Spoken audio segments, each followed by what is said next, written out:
Hello, friends. There are a lot of things that are going on in the world, and this episode is titled "Filipino Cultural Teachings or Sayings That Could Stop Any War." What I mean by that is coming from a cultural Filipino cultural perspective, how to ease conflict.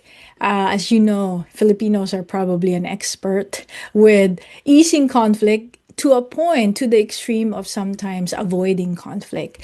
I want you to know that when you're listening to this channel, we're always exploring the shadow and the light side of the Filipino culture. When we talk about easing conflict, right? Avoiding conflict, sometimes there is a cost for that to the extreme in the Filipino culture. It can result to loyalties in the family dynamics, alliances, nepotism in the macro, more like at work or in our government, and of course, corruption in the Filipino government, the bata system, the padrino system, if you're familiar with that. But today I'm leaning on the healthy, the functional parts of easing conflict that we can get from the Filipino cultural teachings or sayings. I'm going to share five today. If you've been following me, I'm Roanne Samos. I'm the creator and the blogger with calamansijuice.com and the podcaster over at Pinoy Love Language Podcast. Thanks for joining me. The first one, my friends, is the saying that kung wala kang masabing maganda, ay wag mong sabihin. If you don't have anything good to say, don't say it.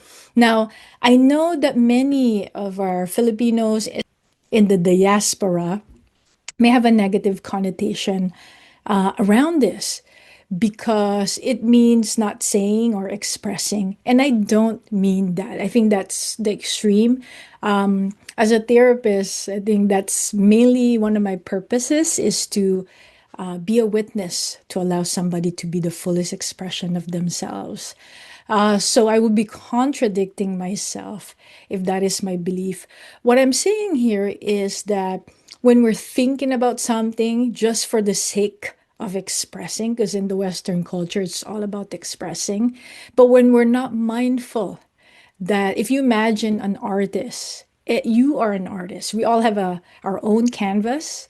Whatever you put on your canvas is up to you. You are the architect of your own masterpiece. But for the sake of art, if somebody beside you have their own canvas and they just splatter paint and don't even care if you're splattering paint over somebody else's canvas, just for the sake of self-expression, then we need to slow down. I always say that it's called the compulsion when people are like hearing about the word compulsion as if you are being controlled by an external force. I believe the antidote for that is to slow down, to give it some intention. And so I value this Filipino teaching that if you don't have anything good to say, don't say it. Or at least if I would modify that, don't say it yet. Okay, so because timing is also crucial. How much the person that you're sending that message to, how much how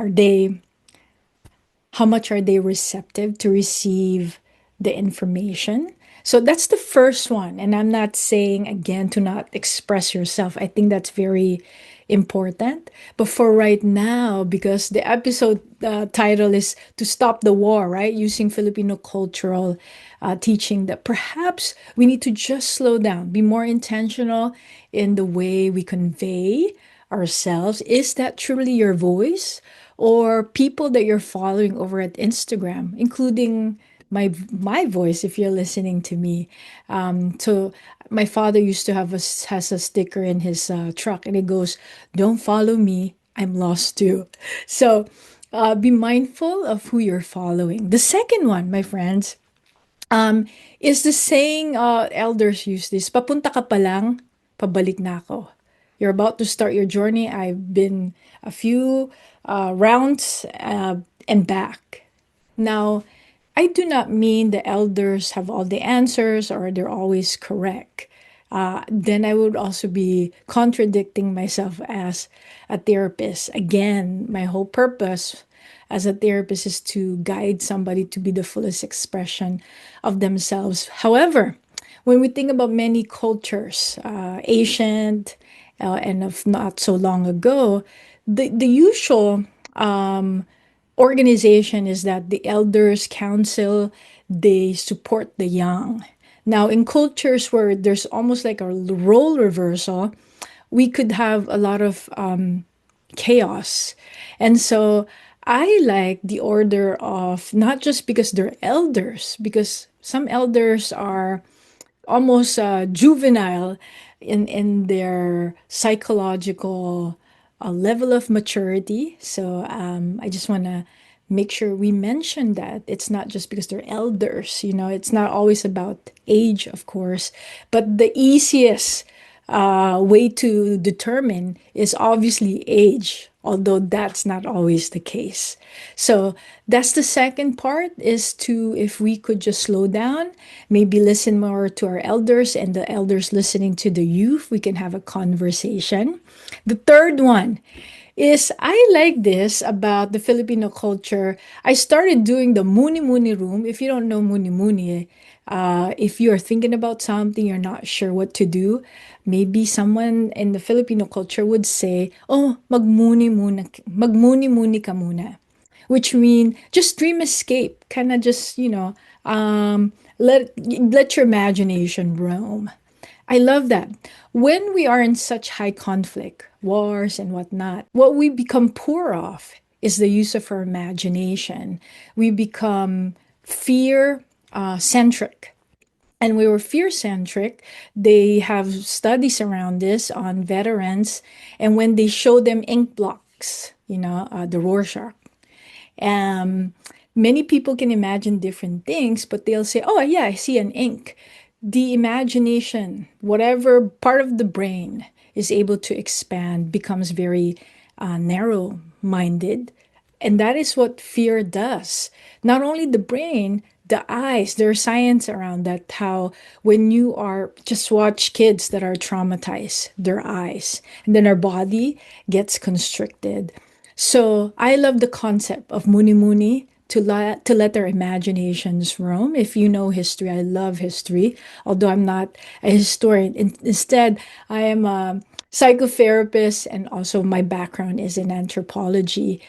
Is enduring the history, medieval, dark ages, the Renaissance, people who are able to expand imagination, do art, create, are the ones that allow us to see us through than just the current situation we're all trapped in. Talking about that time, which also can help us in today's time.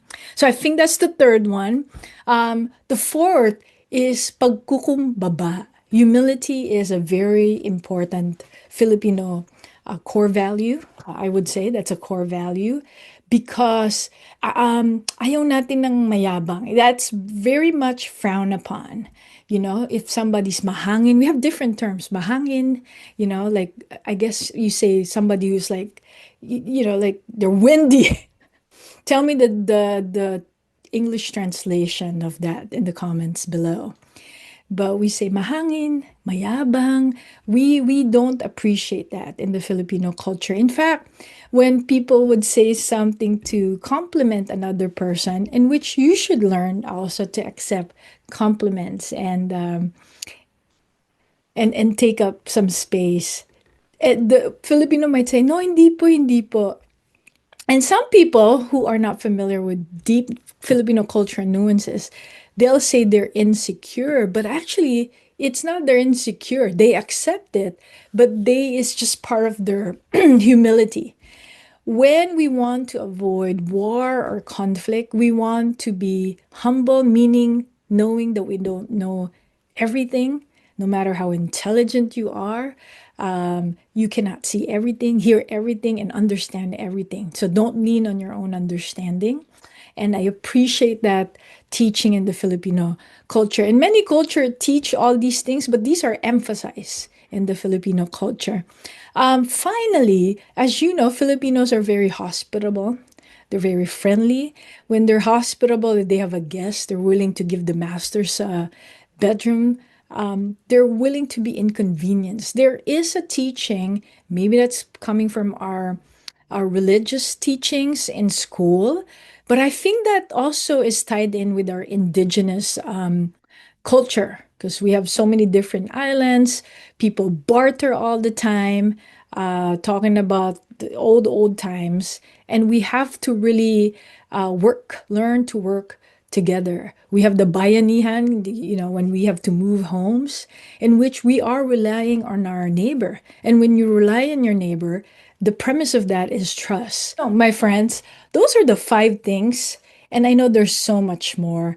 And again, I'm just sharing, leaning on the healthy, functional, and adaptive Filipino culture values that could help us ease conflict, especially now that we can easily misunderstand each other. I invite you to subscribe to my weekly love notes so you don't have to follow me. Instead, you get my materials in your inbox. I write and I also occasionally do my podcast.